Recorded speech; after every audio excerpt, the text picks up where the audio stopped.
welcome to another episode. Today we're discussing things that you don't need to support. And, well, maybe I was wrong about some of these things when I first thought about it, but to be honest, I never really liked printing things straight off the plate that had a bunch of suction to it, like bases and stuff like that. Aside from the ugly elephant's foot you can get at the very bottom of your print, they don't always necessarily print right because the suction you think right would kill it. Well, I think I was wrong. I've since tried a couple of prints like these, which very difficult to see here on my camera, but I've got some better footage of it that I've got coming up. These are tarot cards. So they're tarot slates, I guess, because technically I printed them. They're about 3 millimeters thick, and they've got quite a lot of detail on them, as you can see from the image there. And we've got some other ones that we've made. I've got a bunch more you'll see coming up here. And essentially, I was going to support them the way I do most everything else, just using supports. And I was going to, lean them in a 45-degree angle, or in my case, for my printer specifically, I was going to go about 43.4 degrees, and then I was just going to support the back, and so on. However, upon tilting these objects in the slicer, I discovered that there were so many islands, it would have just been an enormous amount of fixing on my part. And I did not want to go through all that. I did not want to spend all that time picking little pieces out of these things. These are for a show that's coming up on February 10th. If anyone's interested, we're going to be at the Grimoire Academy's little oddities fair that they're having in Vero Beach, Florida. We will be there on February the 10th from 12 to 5. If anyone is in that area and would like to join us and check out some of our goods, we will be having these guys. They will be all painted up. We also have some little trinket boxes that we're working on, some chakra pendants. I have my usual fun stuff like our skulls, our skull bowls, our little decorative skulls, stuff like that. That we also have little containers and other strange little oddities, as well as, of course, the figurines and stuff that we normally bring. But all that stuff's going to be with us at the show. But anyway, get back on point. After I was done printing these, I almost felt like I could use these as a validation piece for my printer.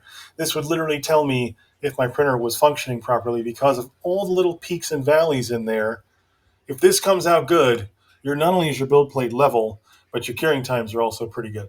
Now, I also recommend if you're going to do something like this, you have to do it at a lower layer height. So if you're normally consistently printing at like 50 microns or 50 or 0.05 millimeters, I would go down to either minimum 3.5, like 35 microns, or if you can go lower, if you have an 8K printer that can handle like 29, 28, or a 12K printer for that matter, that can handle the higher resolution, lower layer heights or thinner layer heights, I would recommend it because the thinner your layers are going to be, the more detail these are going to capture. On an 8K or a DLP printer, these look fantastic. On a 4K printer at 35 microns, they look fantastic too, but I could definitely see them looking a little bit better on better printers or nicer, or like I said, changing your layer heights and making them thinner. So those are a couple ways additionally of doing that. And I think the end results overall look really nice. I have a couple of other different designs that are actually running off the printers right now, and I'll be showing you those by the end of this video so you guys can check out more than just this design, and I can show you that suction isn't always going to kill the print. It really depends on how long the suction is and how many layers it's going to take up. Sometimes you can get away with it at smaller amounts and smaller quantities, or just smaller shapes, to be honest, and that suction isn't going to kill everything. Now, is it going to stress your FEP, stress your printer? Probably a little bit more than it normally would. However, I don't think any more than, say, like a normal standard validation test would actually stress your printer, because a lot of those validation tests have suction in those little parts anyway, and that's, in my opinion, is kind of part of the test as well, as it's kind of seeing how well it can really handle all of that all in one. It's really testing exposure, level, all that, and I think these pieces kind of test those things as well. So this was a fun project for me to kind of figure this out, and I wanted to share this with y'all as it was kind of a neat eye-opener. I don't normally build things straight off the build plate like this, but I decided to in this case, and I think the results were kind of cool. So anyway, without further ado, I'm going to get into the video. I'll show you guys exactly how I did these, so there's no confusion there, and I'll go over some of the other parts, and then I'll show some of the footage, a little bit better, higher quality footage of these, so you can see them a little bit more up close, see a little bit more of the detail, and get a better idea of what I'm talking about. And I'm also going to show off the other pieces that I'm talking about too, so you can see not just stuff like this, but stuff that even has bigger sections of suction will still be fine. It's all about making sure your printer is set up the proper way, making sure your exposure times are good, making sure your retract speed and stuff is accurate for your printer. Because if you're going too fast, you're probably going to just rip these things apart. And again, this is probably part of the validation thing that I was talking about as well. Is I think if your printer is chugging along really well, these should print fine. If you've got any kind of configuration issues, build plate, whatever, I think this is going to expose any of that. And I think it's an interesting way to test. And I'm probably going to use one of these guys to test out new printers in the future, because this was kind of neat. And honestly, there's no validation to figure out. You really just look at it and go, hey, did everything print? Okay, cool. I think we're good. Anyway, without further ado, we'll cut into some of the Lychee here, and we'll show you guys how I have put these files together. And if y'all want to try something like this on your own, I highly recommend it. If you're using a very large printer, if you have like a frozen Mighty 8K, or if you've got the the Jupiter. Like I have a couple larger format printers like the X2, the 6K. Those probably don't recommend doing this like this, because of the fact that they're bigger, more suction, can actually pull things away a little bit harder. I haven't tried them on larger format printers.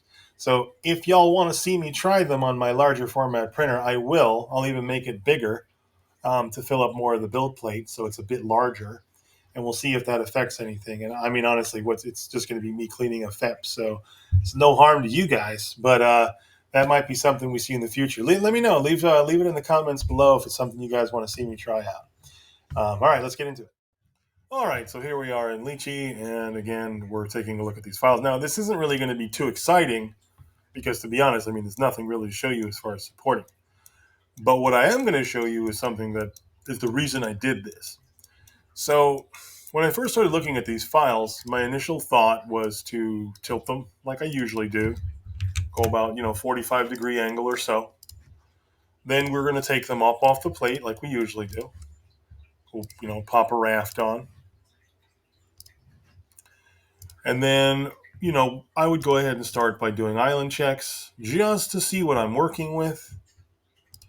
And I'm going to do an island check at 20 first, and then we're going to kind of go from there, and I'll show you the difference. But the thing that made me want to not support them like this was just the sheer number of islands once I tilted these cards upward. The problem is that each part of the card on the front, since they're kind of floating in there,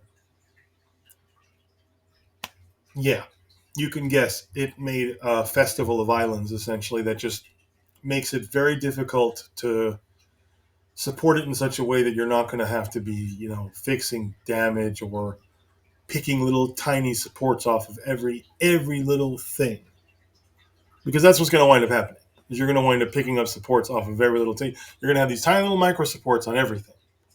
Because even if that's what you're using, because that's all these really need is tiny little micro supports, because they're so small that you're still going to be picking them off of everything. And then you're going to wind up hating yourself because it's just so much additional work. My goal is usually to have it so I can spend the smallest amount of time possible doing finishing work. I do not want to spend hours or days sanding stuff. I really don't. I don't take enjoyment from it. The dust absolutely kills me, and I can't stand it. I just want to get things done. That being the case, I figured the best way to try was just to simply print them flat off the plate, which I talked about already. And as you can see from the examples, they did come out really well. I don't have any problem with that. There you go, 55 islands. So, yeah, I mean, okay, it doesn't sound like a lot, but see, the problem is the location of the islands. They're all stuck in here, in these tiny little alcoves. I see, that's one. See, and then you'd have to put another one, and then you'd have to wind up putting more down here. Now, I'm going to tell you why this is because these technically were not meant for resin. The folks who designed them did not think about resin printing. They were definitely made for FDM, and this definitely seems like something that would probably be more suited for FDM, at least if you're making them larger. I'm not really sure how fine you can make an FDM print enough to actually capture some of these little tiny details. But I imagine if you made them large enough, you could probably do some really wild things like make giant tarot cards, 16 inches across. I mean, on some of these FDM printers, there's a lot of room for that. But these were not intended for resin. So the fact that I'm doing this in resin is probably just wrong in the first place. But I had to make these. I had to see what they looked like, and I kind of had to test it to see exactly how this was going to work out. And I'm not sad by the results. So if you're ever curious and want to try something like that out, this is definitely a method to try. If you have concerns, like you're using a bigger format printer, and you're like, well, I don't really want to take the chance. I think suction's going to kill it. Blah, blah.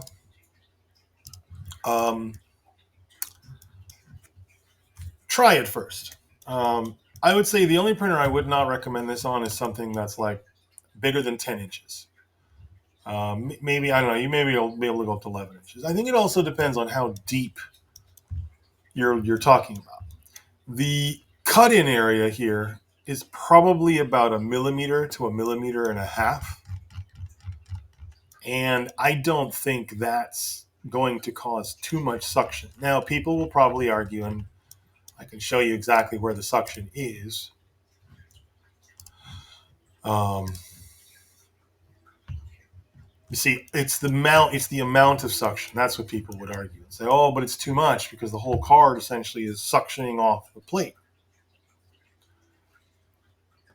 Well, they came out okay, so honestly, I'm not that concerned. And yes, it says there's a total of 82 suction cups, in case y'all can't see that.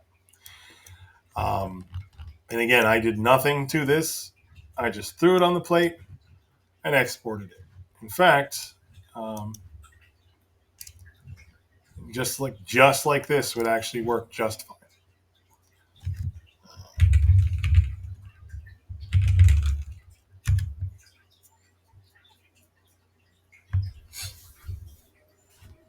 And there you go. Quick process, 21 minutes, very little resin, and boom, you get this beautiful, detailed result. Now, I did promise you there was another design I was going to show you, and these actually have bigger holes with larger amounts of suction that just go straight through. But I'm going to show you that these will also print just fine. And these are chakra pendants. If anyone's not familiar with that, it's got to do with energies within the body. It's all about spirit and mind and all that. I'm not super heavy into spirituality and stuff. I used to be, but these are some of the things that people like to see, and these are some custom pieces that we're making. So these I was going to originally tilt as well and support from the back. Adding supports all along the perimeter of the piece. And I wasn't going to do them super heavy. They were just going to be slightly tilted, all the supports on the back, probably like one single row going all the way around. And that's it. And the two attempts that I made to print them like that, 3 of the pieces actually failed. And I tried on a few of the printers and I retested some of the supporting. I don't know what it was, if it was just the tips of some of them were just so small in some areas they just didn't want to take. So some of those prints weren't coming out right. And I said, okay, I've got to do something to figure this out. So I started messing around with them on the build, and I just decided I'm going to try it. I said, what's the harm? If they don't work, they're just going to stick to my FEP, and I'm going to wind up having to clean my vat. Not a big deal. I can always run an exposure, peel off the film, and be done with it. So I decided it really wasn't that much of a big deal. What turned out, though, is that they print really well. And of course, you guys are probably thinking, well, what about the elephant's foot on the bottom? Well, on pieces like this, I don't really care so much. It actually turns out that it really makes them look kind of almost more produced, and people actually don't really care. That little ridge on the bottom just kind of gives it a little bit of an outline, and even if I decided to remove it or leave it there, it doesn't really bother me too much that it's there.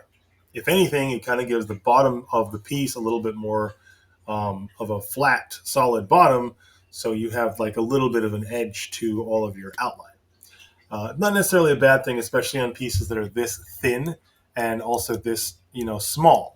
So I think it's important to kind of consider that. It doesn't really bother me on the tarot cards either. And even if you did decide you were going to sand it off, that little bit of elephant's foot that you get for over curing your bottom layers isn't really that big of a sacrifice when you consider all the finishing you'd have to do to be able to print these objects in any other way. So the next time you're considering printing something off the plate, but you're worried about suction and stuff like that, don't be. I think overall, this kind of teaches us that even though these objects look like they're going to just pop themselves right off the plate because of suction, it doesn't necessarily always going to be the case because of the fact that, they're short. So yeah, there are 48 suction cups in here, and some of them are decently sized. It's only going to do this for about 100 layers. Well, 143 total at 35 microns. If you're printing them at 50, then I think you're looking at about 100. 101. That being said, that's not really going to be enough to break the whole print. Now, there might be times where you're definitely going to have to re-level your build plate over time because this is definitely going to pull a little bit harder. So the larger objects, especially like the tarot cards, I think the more and more you print those, the more that you're going to have to go, okay, I need to kind of re-level my build plate after about maybe 30 of them, because I think it's pulling a little bit harder with all the suction. Is it going to rip your FEP open? No, not necessarily. If you have an old one that you haven't replaced in a while, maybe. I can't promise it won't, but it shouldn't. It should not be enough force to just tear it open. So anyway, let me know if there's some strange things that you guys have tried to print, and how you've tried to go about printing them. Maybe y'all have tried something like this already. Maybe I'm just late to the game.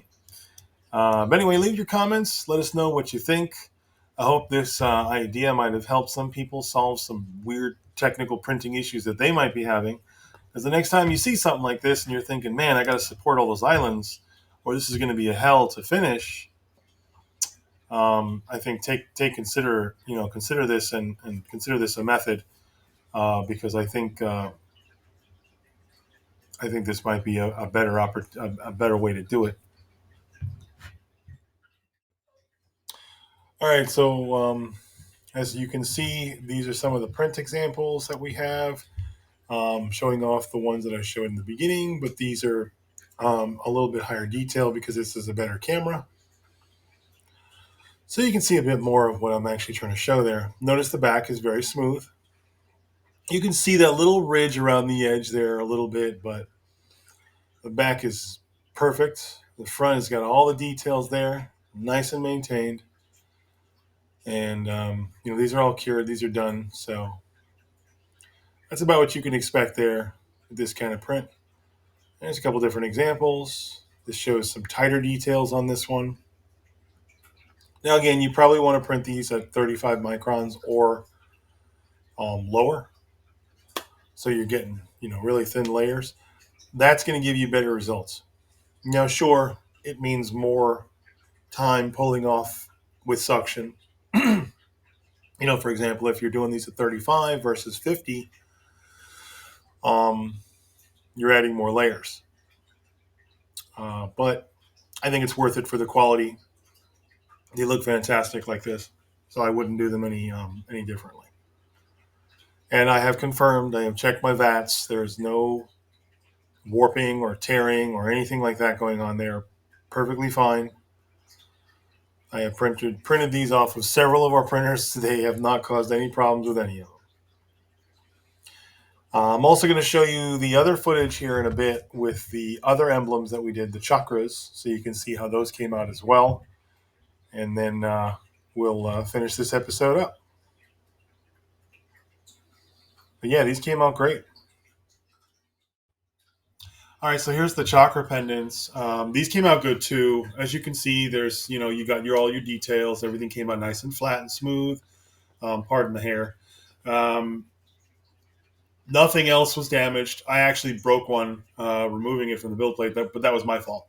I pushed a little too hard and snapped one of the pieces over the top. And I mean, I guess one out of what did I make? 12. It's not too bad. So I got to keep most of them. These are nice. They came out really good. They're good size pieces. They're nice little pendants. Gonna get some leather cord and put these on leather cords. Obviously, you need to paint these all their appropriate colors. Each chakra has its own color. But the point here is that the print came out good. Nice flat bottom. That little raised edge looks really kind of nice on these, to be honest. It kind of separates the front from the back. So you really kind of know, like, this is the front of the pendant, this is the back of the pendant, which I'm okay with. It almost looks like they've been molded. So in that sense, I'm okay with that little ridge being there. I don't mind it. If I really feel like removing it, I'll go in there with an X-Acto and just shred it off. That'll be relatively simple to do. But overall, yeah, I think the prints came out good, and this was a good test to see if this would work. So my suggestion is try this if you have stuff like this, because I think it's a decent way to get these kind of prints handled without having too much fuss and without having to do too much support work on tiny objects, which can either break when you remove them or have other issues just in general. All right, that's pretty much it for this episode. I'm glad y'all tuned in for today. Again, whether you're trying to print something like this or whether you're trying to print stuff like these, printing them off the plate is definitely a viable way to do it. I don't often do it, and I don't even talk about it that much. I think this is the first episode I've actually discussed building off of the plate. And the reason for that is, again, what I talked about earlier, the suction problem. You will have parts that are definitely going to cause enough suction to just fail because of that. And they'll just peel themselves right off the build plate, and you're not going to get anything. Now, that's not to say that you shouldn't try this with objects, especially small, thin objects that are close to the build plate. Even bases are okay in some extent. And for the solid ones, it's not a bad way to do it because you get a really flat bottom on your base. And I think that is what a lot of people want on their little miniature bases, is these very flat bottoms. And when you print them like that right on the build plate, they're going to come out good. You're not going to have any problems. The only thing you need to worry about is that small amount of suction that you're going to have from the straight up and down over any kind of textures that are going to be on the actual piece itself. But aside from that, if you take a look at it and you say, well, the rewards outweigh the risk, then go ahead and give it a shot. As you saw here with the tarots and with the chakra pendants, I was able to get not only really good results on the print work, but I was also able to get them done without a whole lot of work in general on my part. All I had to literally do was load them into the slicer and then lay them flat on their backs and then slice it up like that as I wanted to. So yeah, this was quite a viable way to do it. I'm glad I gave it a shot. This was a neat test. It was actually suggested by one of our Discord channel members. So thank you very much for that. I'll give a shout out in the description. And so thanks again for watching, y'all. And we appreciate all the viewership and subscribers. If you're not subscribed to the channel, please be sure and hit the subscribe button. If you are subscribed to the channel, give us some suggestions on new episodes, guys. I am having a hard time thinking of new things to teach y'all, and I definitely would like some feedback on some of the current content. Thanks again for watching, y'all. See y'all real soon.